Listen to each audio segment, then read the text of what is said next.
Hi hello friends, మొన్న కొమరవెల్లి వేయినప్పుడు ఎల్లమ్మ తల్లి టెంపుల్కి వెళ్ళామన్నాం కదా. ఇదే ఎల్లమ్మ తల్లి టెంపుల్. పైకైతే ఎక్కాలి, స్టెప్స్ ఉంటాయి.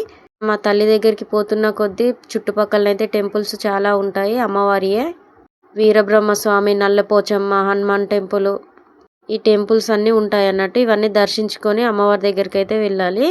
కొంచెం దూరం వెళ్ళంగానే స్టెప్స్ ఉంటాయి. చూడండి మా వారైతే మా బుడ్డోని ఎలా ఎత్తుకొని వస్తున్నాడో. మేము ఏ జాతరకు వెళ్ళినా ఎక్కడికి వెళ్ళినా మా బుడ్డంది అయితే సెక్యూరిటీ వాళ్ళ డాడీదే పాపం. మా బుడ్డోడు చూడండి కోతి కూర్చున్నట్టు ఎలా కూర్చున్నాడో.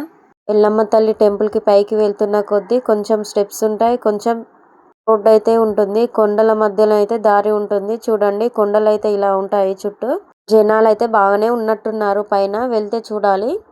పైకి ఎక్కుతున్న కొద్దీ వ్యూ అయితే చాలా అంటే చాలా బాగుంటుంది. చుట్టూ మొత్తం చెట్లే ఉంటాయి. ఎల్లమ్మ తల్లి టెంపుల్కి రానికి వెహికల్ అవైలబుల్ కూడా ఉంటుంది, రోడ్ అనేది. కానీ మేమైతే వెహికల్ తీసుకురాకుండా స్టెప్స్తోనే ఎక్కేసి వచ్చాము. చూసారా టెంపుల్ అయితే ఇలా కనిపిస్తుంది. చిన్నగా దగ్గరికి పోతున్న కొద్దీ పెద్దగా కనిపించింది. చూడండి ఎల్లమ్మ తల్లి టెంపుల్కి రాగానే ఫుడ్ అయితే బాగుంటుంది. ఇక్కడ ఫేమస్ కళ్ళు గుడాలు, అమ్మవారికి చీరలు పెట్టడానికి కూడా అవైలబుల్గా ఉంటాయి. మనం మర్చిపోయి వస్తే ఇక్కడ తీసుకోవచ్చు. ప్రతి ఒక్కటి ఉంటుంది. కొబ్బరికాయ, గాజులు, ఇక్కడ కళ్ళు గుడాలు కూడా అమ్ముతారు ఇక్కడే. చూడండి ఇక్కడ ఏమైతే పెట్టుకొని కళ్ళు గుడాలు అయితే అమ్ముతుంది. 20 రూపీస్ ఇస్తే కళ్ళు ఇస్తుందంట. అమ్మవారికి తెచ్చిన బోనాలు అయితే అయ్యగారులు అయితే సమర్పించుకుంటున్నారు. ఇక్కడ ఇంకో తల్లి కూడా ఉంది. ఇక్కడికి వచ్చి బొట్టు పెట్టుకొని పోవాలంట పైకి.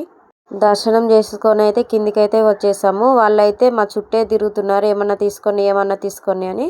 నేనైతే అప్పడం తీసుకున్నాను. కిందికి వెళ్తుంటే వ్యూ చూడండి ఎంత బాగుందో కదా అసలు. ఎల్లమ్మ తల్లిని దర్శించుకొని కిందికి వచ్చి కొమరవెల్లి మల్లన్న రాతిగీరల దగ్గరికి వచ్చి అయితే దర్శనం చేసుకున్నాము. చూడండి రాతిగీరలు ఎంత పెద్దగా ఉన్నాయి కదా. చాలా అంటే చాలా బాగుంది. ఈ రాతిగీరలు అనేది దీనికి పురాతనం ఉంటుందంట.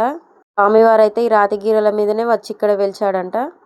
రాతిగీరలను దర్శించుకొని రూమ్కి అయితే వచ్చేసాము. మా అక్క అయితే వంట అయితే ప్రిపేర్ చేస్తుంది. వంకాయ టమాటా చారు, అన్నం, పప్పు అయితే చేసింది మా అక్క. అన్నీ కంప్లీట్ అయితే అయిపోయాయి వంటలు కూడా. చూడండి ఇది పప్పు.